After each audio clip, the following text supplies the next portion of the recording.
Rétrospective de la semaine du 13 au 19 mars 2023. 3 extrémistes liés à Daesh et soupçonnés d'avoir assassiné un policier à Casablanca ont été arrêtés le mercredi 15 mars.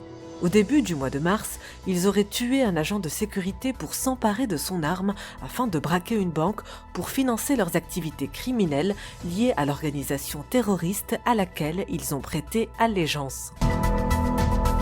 Le PJD sort de son silence 24 heures après avoir été mis en garde par le Palais Royal sur ses dépassements irresponsables et les approximations dangereuses concernant les relations entre le Maroc et Israël. Dans un communiqué diffusé le 15 mars, le PJD a reconnu son erreur avant de démentir toute ingérence dans les pouvoirs constitutionnels du roi et de ses prérogatives stratégiques et toute surenchère politique ou quelconque chantage. Le PJD a aussi exprimé sa grande fierté quant à la position de principe et de fermeté de Sa Majesté le Roi à l'égard de la cause palestinienne, qu'il situe au même niveau que la question de l'intégrité territoriale du royaume.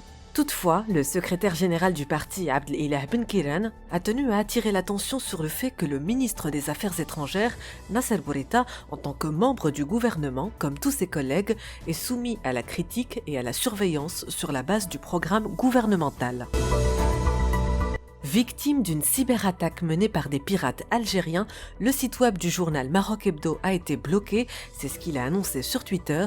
C'est ainsi que le 15 mars, la page d'accueil du site a été remplacée par un message de haine contre le Maroc et le peuple marocain. Cette cyberattaque intervient après une polémique suscitée par le dernier numéro de Maroc Hebdo sur Tindouf, publié le 10 mars dernier. Le Maroc est repassé à l'heure GMT dimanche 19 mars à 3h du matin à l'occasion du Ramadan. C'est ce qu'a fait savoir le ministère de la Transition numérique et de la réforme de l'administration. Le Maroc et les Nations Unies ont signé le cadre de coopération de l'ONU pour le développement durable 2023-2027 dans un contexte marqué par la volonté de repenser le modèle de développement marocain sous l'impulsion du roi Mohammed VI. Cette signature marque l'entrée en vigueur effective du 5e cycle quinquennal de coopération pour le développement entre le gouvernement marocain et le système des Nations Unies.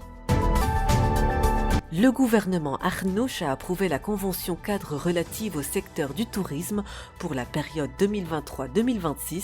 Avec une enveloppe budgétaire de 6,1 milliards de dirhams, cette feuille de route ambitionne d'attirer 17 millions de touristes, d'atteindre 120 milliards de recettes en devises, de créer 80 000 emplois directs et 120 000 indirects d'ici 2026.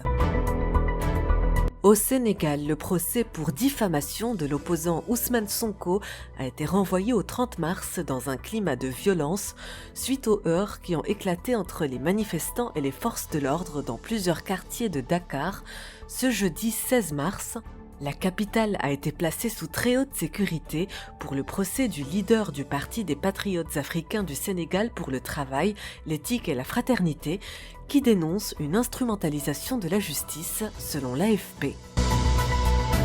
Et pour finir, la Cour pénale internationale a émis un mandat d'arrêt contre le président russe Vladimir Poutine, ainsi que la commissaire présidentielle aux droits de l'enfant en Russie.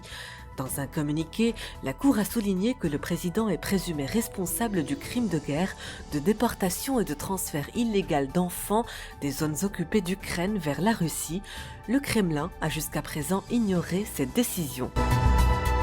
C'était le récap d'Article 19 pour la semaine du 13 au 19 mars 2023. Rendez-vous la semaine prochaine.